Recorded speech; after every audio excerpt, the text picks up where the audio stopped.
Hello and welcome back to Seconds Out. My name is Eamon Khan here, joined by once again a good conversation in prospect with Kevin Barry. Kevin, good to see you again.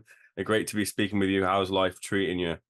Eamon, great to see you too, my friend. And it's always a pleasure to be on Seconds Out with you. And life's good. Living a blessed life. Living a blessed. Family are well. We've just got through an extremely warm weather here in Vegas. We've broken all the records this summer. It's been brutal, but we've got through it. Not too burnt, and ready for a cooler time, and ready for some exciting fights. And this one on Saturday is definitely going to be one of them. An absolute heavyweight showdown with two big heavyweights going to be trading leather in the form of Daniel Dubois being the champion and the challenger and veteran Anthony Joshua on the other end of the ring. How are you seeing this fight develop and ultimately end here, Kevin? Well, I tell you what, it's one of these fights that has captured enormous interest in the boxing fans and obviously in the sporting fans. When you look at 96,000 people going to Wembley in the sold out event, and the fact that they've dropped the pay-per-view down to $20, it's going to have a massive worldwide number watching this fight. Both guys are on a bit of a resurgence, both coming off a very good string of wins. If you looked at, say, five years ago, we were all talking about, Joshua fighting Fury, Joshua fighting Wilder. There was very, very little talk about Joshua fighting Dubois. And it just shows you how in a short period of time, with two excellent wins against Jarrell Miller and Herkovich, how Dubois can sort of go from an average fighter, a fighter who everyone was talking about for a while as having, what shall I say, questionable character, quitting in a few fights. Everyone always knew he was big and strong and powerful, but everyone said he hasn't got the right heart to become a champion. And here we are in September 2024, and he is the IBF world champion. And who's he fighting? Anthony Joshua. It's funny the way things work out.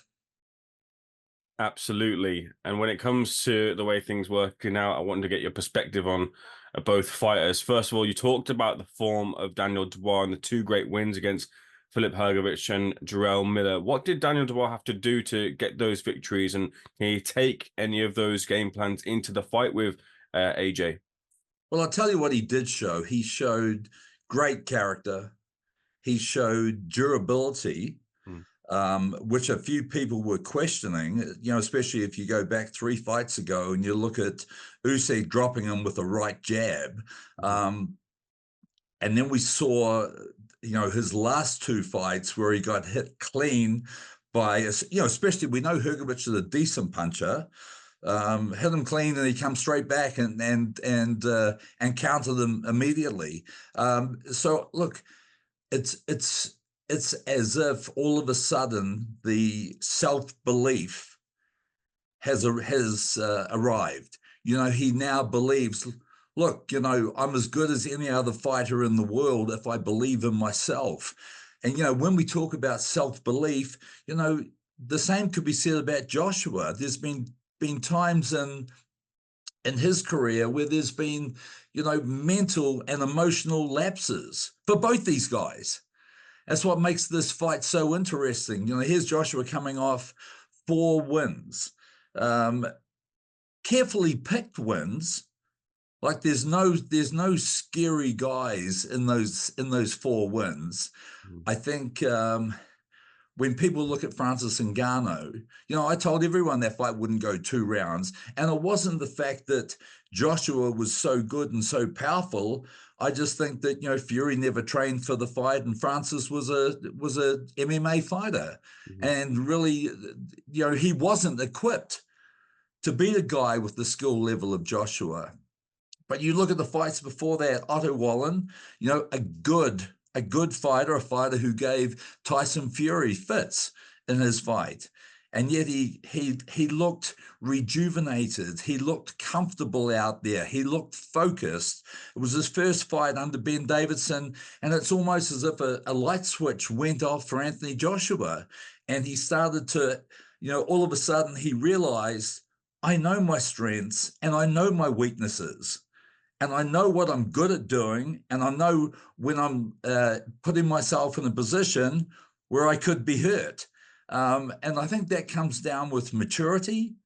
And I think we're seeing that at the moment. I honestly believe that we'll see the best Anthony Joshua there is at this stage in 2024 in this fight with Dubois. He looks very relaxed. He looks very comfortable with himself.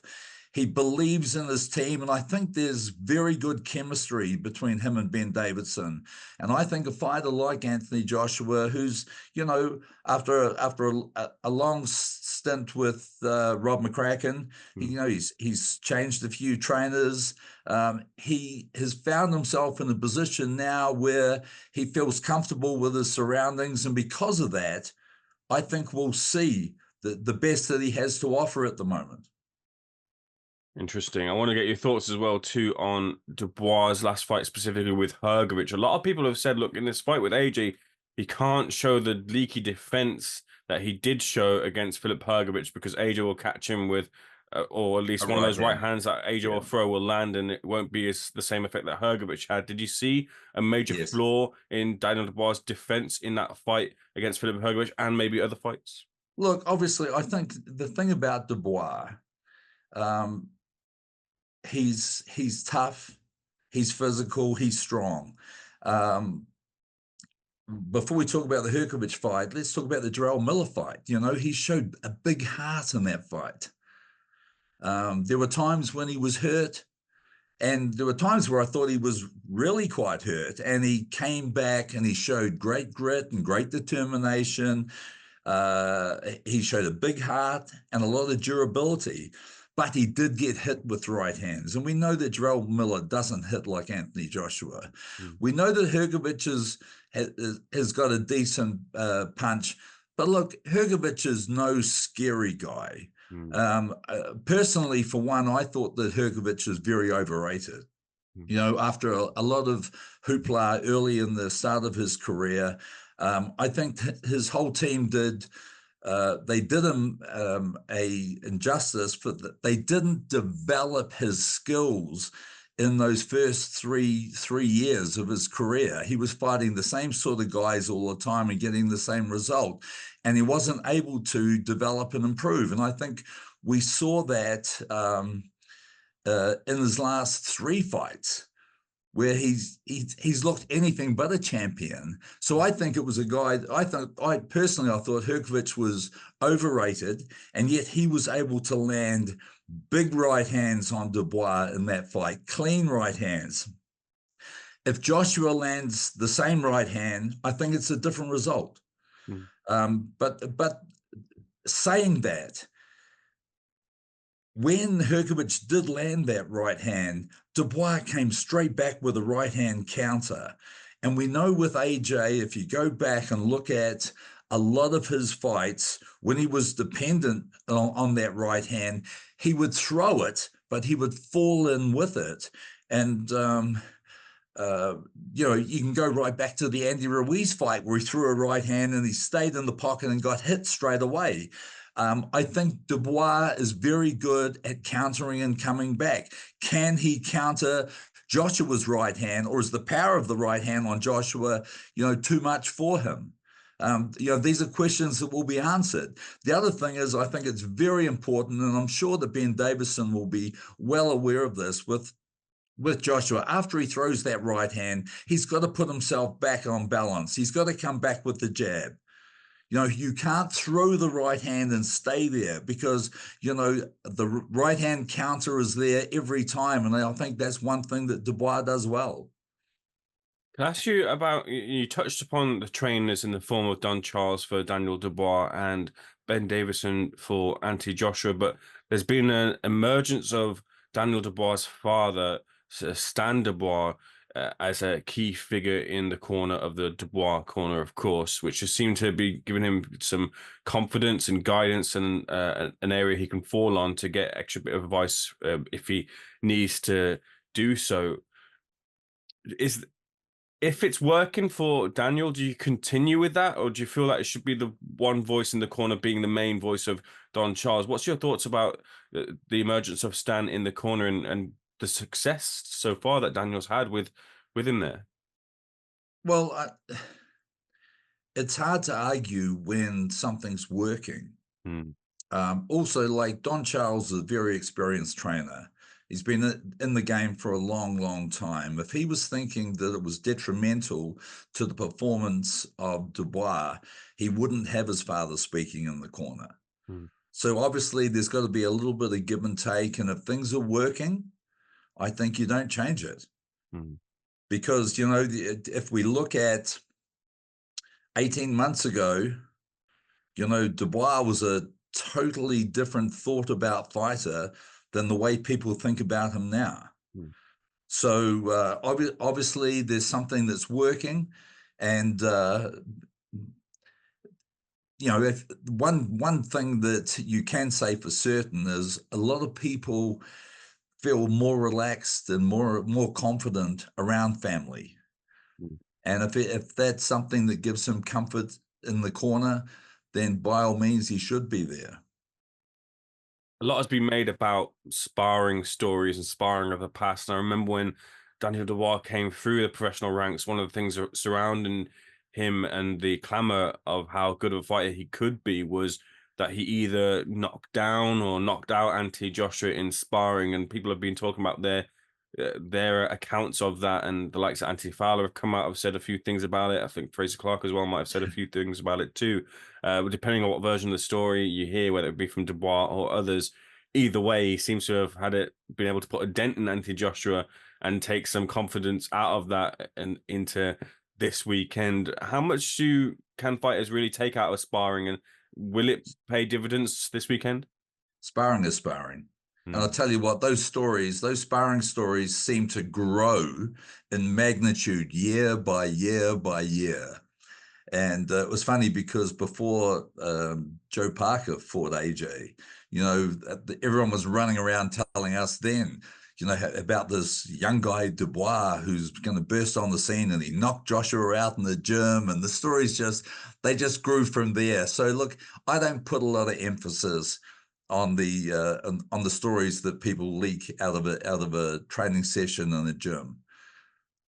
Did Joe and Daniel ever meet in any sparring at all? No, not that I know of. No. Fair enough. What did you make of the back and forth heading into this fight as well too? I wonder if you saw the face off, and it seemed like Anthony Joshua didn't take too much into Daniel Dubois' comments of saying, you know, let's go, maybe a bit of a throwaway comment, but AJ seemed to take that as a bit of disrespect. Sometimes we wanted to see a little bit more from AJ and his demeanor outside, and sometimes inside the ring as well too. But was that what you wanted to see from AJ, who is the challenger in this equation? Don't you think that you know it's things like that are more for the media than anything else? Like, you know, Joshua's been in the sport now for a long time. You know, he's very decorated, Olympic gold medalist, two-time heavyweight champion, trying to become a three-time heavyweight champion. He has far more maturity now. He's been around the block. He understands the mental and emotional aspects of the game. And the fight is not won outside the ring. The fight is won inside the ring. And I think he understands that now. And I think the other big thing is what I mentioned to you earlier on is he, with his maturity now and the years behind him, and, you know, with the 3 losses he's had, um, he understands his strengths and his weaknesses. And I honestly believe that's one of the major factors in this fight. Mhm. You know, he knows what he needs to do, and he knows what he's not allowed to do. And one thing I believe with the tutelage of Ben Davidson is, like, Ben's very scientific. He's very data driven. He's very good at at watching tape, breaking it down, analyzing it. And these are things that take a lot of time and a lot of energy, and it takes a good team around you to do that. But this is something that I know is a big part of his coaching, and I think it's something that gives him an edge. And I think someone like Joshua really appreciates that, and it's opened a whole new thought process for him. If you were looking at it from an AJ perspective, how much is a worry is some of the darker arts of Daniel Dubois' game? Maybe some of the headbutts he's been accused of, maybe some of the low blows he's been accused of. How much would you set up a warn your fighter of that sort of thing heading into this weekend? But for a start, AJ's no angel himself. Look, this is the fight game. And when you're fighting for big stakes like this, you've got to do whatever it takes to throw the other fighter off his game.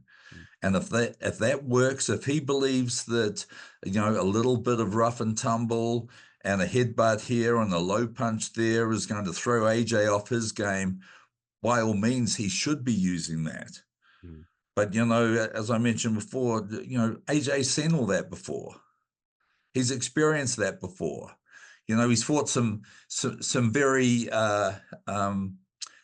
clean fighters like Dillian White, who never do anything illegal. See, the other thing about AJ, I think he's a better fighter when he believes in his power. And there was a time when the whole boxing world were intimidated by the power of Anthony Joshua.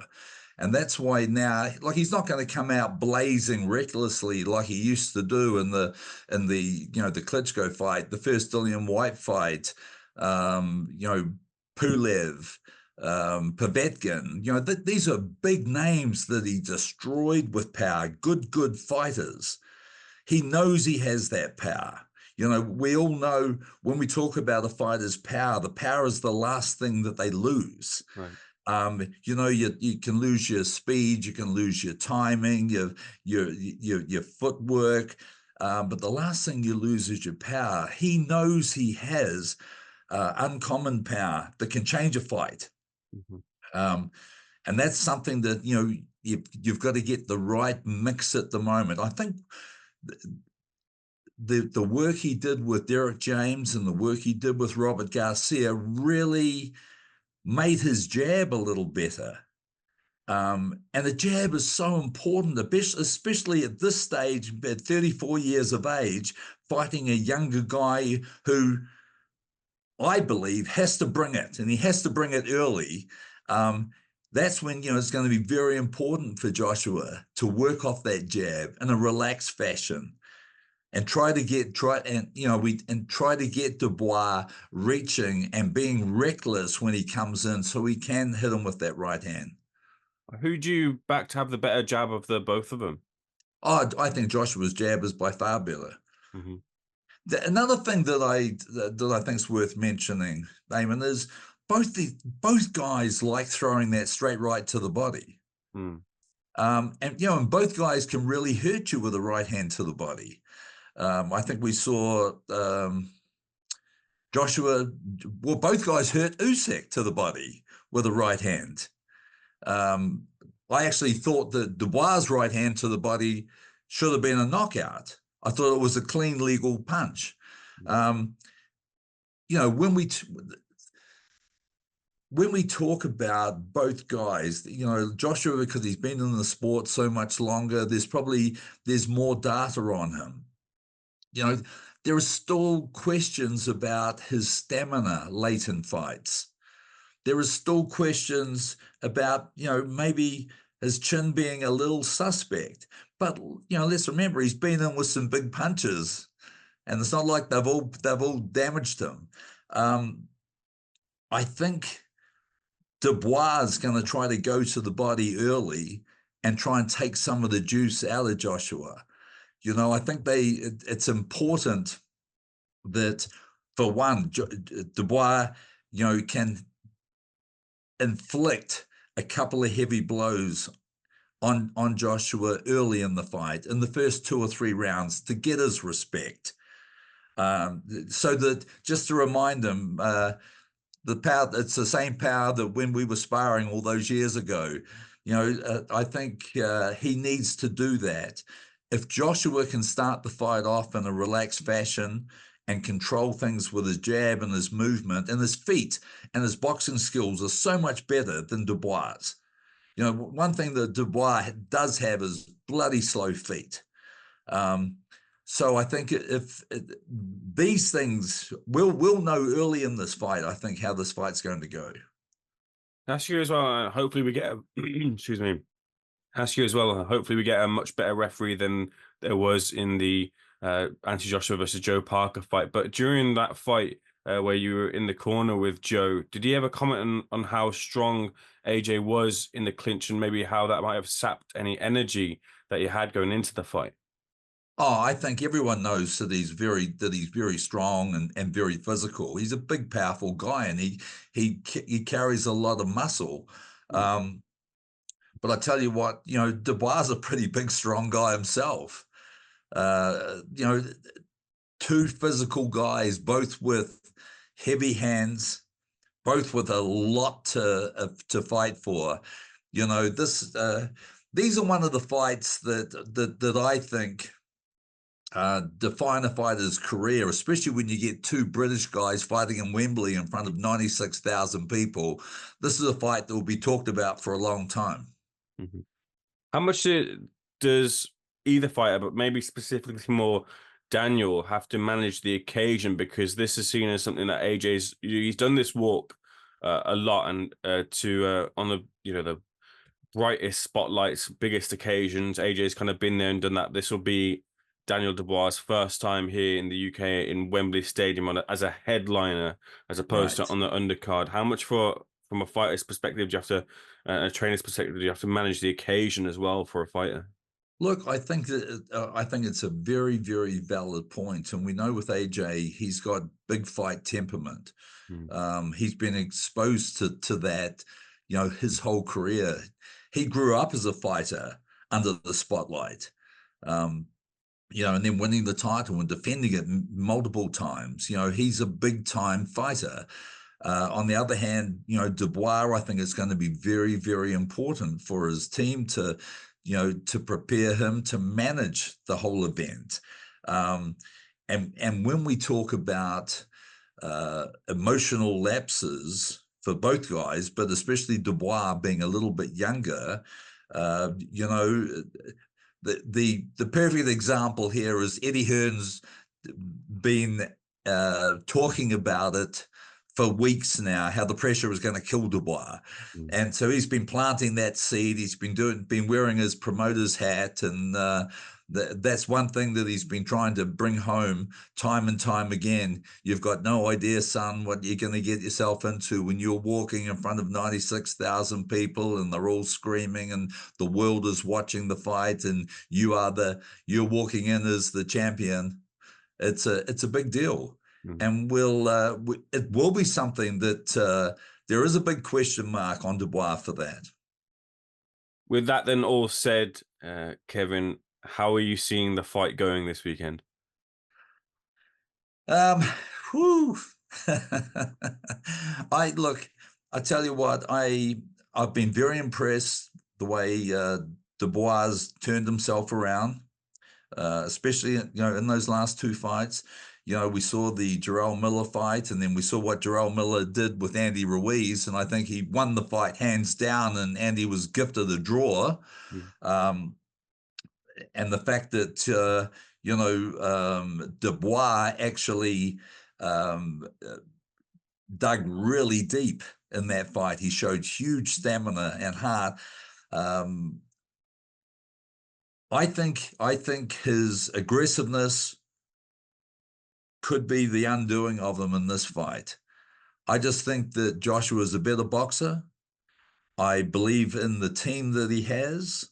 And I think at this stage of his career, I think he's he understands the sport of boxing a lot better than what he did earlier in his career, and I believe that we'll see the best of him. And I think he'll get to Dubois on points, right? I think he could knock him out late in the fight. Yeah. I got there you go. There you go, mate. I got the feeling you got it out of me. Kevin, it's been a pleasure speaking to you. I'm glad we had the conversation again. Looking forward to our next one. Hopefully, if you're not too busy, of course, with everything going on, we can speak on the back end of the fight as well too. But thank you once again. Thank you once again for speaking to me and Seconds Out, and we'll catch up very, very soon. Mate, you're one of my favorite guys in the world to talk to, Eamon. So great to be with you in Seconds Out. No, pleasure is all mine, Kevin. Thank you so much. All right, mate.